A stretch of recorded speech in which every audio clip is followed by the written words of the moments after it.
On the West Bank and in East Jerusalem, settlement expansion, land confiscation and violence have continued. Questions of genocide are amongst the gravest that Parliament must consider. And I'd like to thank so many of my constituents who've written to me in advance of this debate. In the case of Gaza, the International Criminal Court of Justice has ruled that there is a real and imminent risk of genocide, and this was given 2 years ago.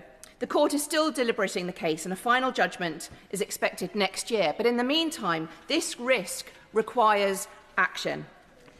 In my short time allowed, I would like to focus on one of those actions. There is a strong case for the government to ban trade with illegal Israeli settlements on the West Bank. No further legal judgment is needed to do this.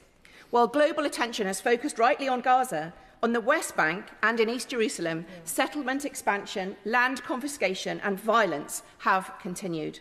More than 1,000 Palestinians have been killed there, and economic activity linked to settlements risks undermining the UK's long-standing position on their illegality and on the viability of a future current Palestinian state. The Minister has been clear that settlements are illegal, and I thank him for meeting with me to talk about this previously.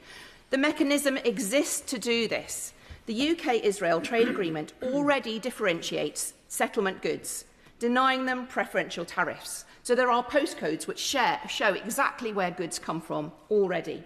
The government should now consider moving from differentiation to prohibition, using legal tools already available under the Sanctions and Anti-Money Laundering Act 2018, as we have done in relation to Crimea. There's precedent, there's law, there's the ability to do it technically. Palestinian civilians, Palestinian children have endured extraordinary suffering, displacement, hunger, trauma and loss. They are entitled not only to charity, but to the protection guaranteed under international law. A ceasefire alone is not enough. The absence of bombs is not the presence of justice. Without reconstruction, accountability, justice and a viable political and economic path, the suffering will continue.